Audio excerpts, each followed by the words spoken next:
नमस्ते भाइयों बहनों बच्चों दोस्तों। आज क्रिसमस की रात है और आप सबको क्रिसमस की बहुत बहुत शुभकामनाएं और wish you all a very happy new year also. और दोस्तों, आज मैं जिस टॉपिक पे बात करने वाला हूँ वो है कि handicap is a state of mind. जो अपंगता है वो हमारा शरीर अपंग नहीं होता है, हमारा मन अपंग होता है।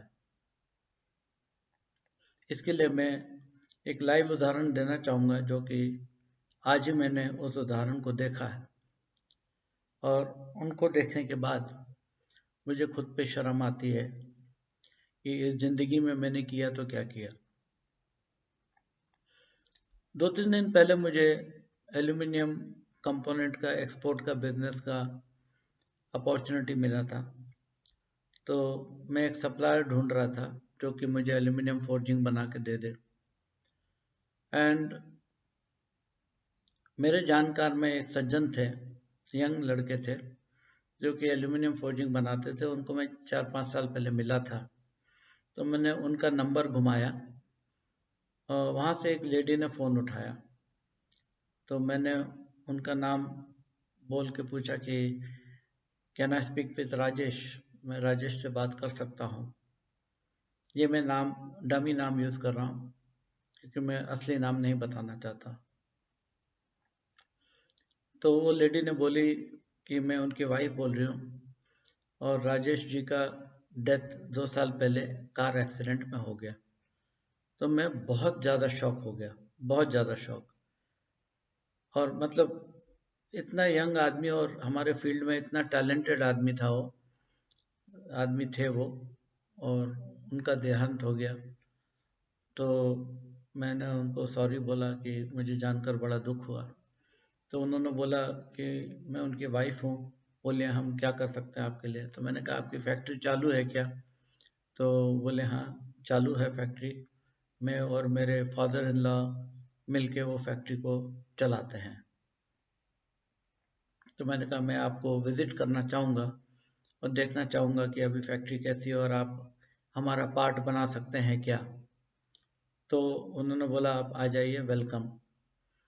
तो मैं आज गया था उनके फैक्ट्री में और गया तो वहाँ पर मुझे एक सीधे साधे सज्जन मिले और उन्होंने हमें अंदर बुलाया, बिठाया। तो वो राजेश के पिताजी थे।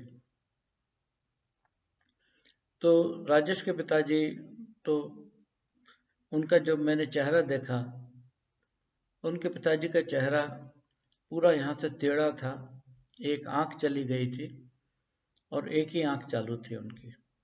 तो पहले तो हमने सब टेक्निकल बात उनसे की और देखा उनकी फैक्ट्री अच्छी थी और काफ़ी अच्छा उनका नॉलेज भी था उनके प्रोडक्ट के बारे में। और फिर मैंने उनसे पूछा कि राजेश का देहांत कैसा हो गया। तो बोले वो कार एक्सीडेंट में गुजर गए, बहुत सीरियस एक्सीडेंट हुआ था और उसमें डेथ हो गई उनकी। और उनके पिताजी जो थे अभी करीब 70 ईयर ओल्ड हैं। तो फिर मैंने टेक्निकल डिस्कशन सब खत्म होने के बाद बोला मैं आपसे एक चीज़ पूछना चाहता हूँ कि आपके चेहरे को ये क्या हो गया, क्योंकि उनका पूरा चेहरा ऐसा टेढ़ा था और एक आंख गई थी। तो वो बोले कि जब मैं 8वीं कक्षा में था तो गांव में मैं वॉलीबॉल मैच देखने गया। तो किसी ने बहुत जोर से बॉल ऊपर मारा तो मैं ऊपर देख रहा था और बॉल आके मेरे आंख पे गिरी और जैसी आंख पे गिरी तो आंख मेरी फूट गई, ब्लीडिंग हुआ और वो मैं ब्लाइंड हो गया वो आंख से।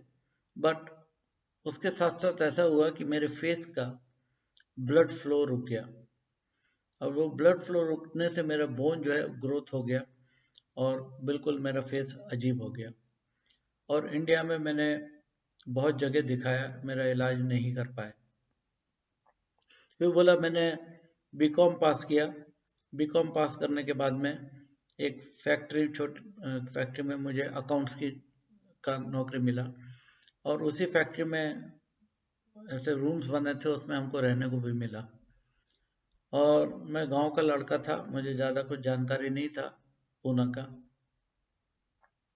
तो मैं क्या करता था कि दिन भर काम करता था, रात में बोर हो जाता था तो फैक्ट्री में जाके अंदर जहाँ पर मशीनिंग होता है, टर्निंग होता है, मिलिंग होता है, तो ये एक्टिविटी में देखता था और धीरे धीरे मैं रात को वहाँ पर काम करने लगा फ्री में। और इतना मुझे इंटरेस्ट आया, मैं एंजॉय करने लगा वो काम को। तो फिर मैंने मालिक को बोला कि मैं अकाउंट्स में नहीं, मेरे को ये काम दीजिए। तो फिर मुझे शिफ्ट ड्यूटी देने लगे और थोड़े दिन के बाद मैं मैनेजर बन गया फैक्ट्री का और मैं इतना एक्सपर्ट हो गया। फिर एक 12 साल काम करने के बाद मैंने वो फैक्ट्री छोड़ी। मेरे को गवर्नमेंट से 70,000 रुपीज़ लोन मिला। तो एक मैंने टीन के पतरे में एक लेथ मशीन डाल के काम चालू किया और वहाँ से काम करते करते करते करते मैंने आज इतनी बड़ी फैक्ट्री खड़ी करी और 4 स्कूल भी मैं चलाता हूँ। और ये सब फैक्ट्री मैंने अपने बच्चे को दे दी थी, बच्चा संभालता था और उसके देहांत होने के बाद में मुझे वापस इसके अंदर आना पड़ा। तो सबसे पहले तो और उन्होंने बोला कि मैंने अपने मेहनत से पैसा कमाया और अमेरिका में जाके 2 बार सर्जरी किया तो थोड़ा सा मेरा चेहरा ठीक हुआ। तो मैंने यही सोचा कि एक आंख से काम किया इन्होंने और चेहरा भी बिगड़ा हुआ कि कोई भी देखे तो डर जाए। तो ऐसे चेहरे के साथ, ऐसे आंख के साथ में उन्होंने इतनी बड़ी और काफ़ी बड़ी फैक्ट्री खड़ी करी है और स्कूलें चला रहे हैं। और बेटे के देहांत होने के अब तो मैंने कहा बेटा भी नहीं है, वारिस भी नहीं, तो किसके लिए कर रहे हैं? तो बोले देखिए, एक तो मैं घर बैठ सकता नहीं और मेरा काम रुक नहीं सकता है, इसलिए मैं काम करना चाहता हूँ। और दूसरी चीज़, मेरे बेटे की 3 बेटियां हैं, तो उनके लिए मैं ज़िंदगी में कुछ करके जाना चाहता हूँ। भाइयों बहनों, मैंने ये सोचा कि मैं भी इस टेक्नोलॉजी में एक्सपर्ट हूँ।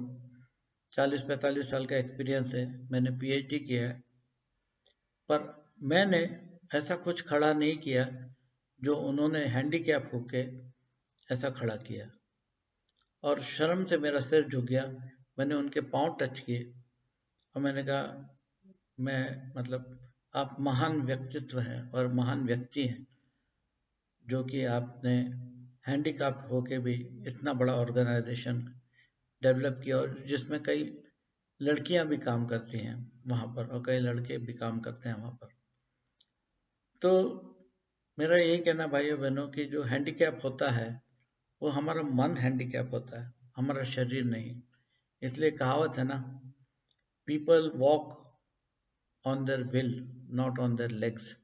तो जो विल पावर होता है उसके ऊपर लोग चलते हैं और जिनको विल पावर नहीं रहता उनका पूरा स्वस्थ शरीर होके भी वो किसी काम के नहीं रहते, वो सिर्फ बहाने बनाने जानते हैं। वैसे मैंने एक स्टोरी अरुणिमा सिन्हा का बताया था, जो कि इंडियन बास्केटबॉल प्लेयर थी और जिनका ट्रेन से पाँव कट गया था और वो कटे टांग से उन्होंने माउंट एवरेस्ट चढ़ा था। और वो वीडियो आप देखिए अरुणिमा सिन्हा का और आपको पता चलेगा कि विल पावर में कितनी शक्ति होती है। इसलिए मैं कहता हूँ कि handicap is a state of mind. और भाइयों बहनों, यदि विल पावर रहेगा तो आप कोई भी हैंडीकैप, कोई भी एडवर्सिटी को ओवरकम करके इस लाइफ को सक्सेसफुल बना सकते हैं। Wish you all a very happy new year. Thank you very much for listening to this video. नमस्ते।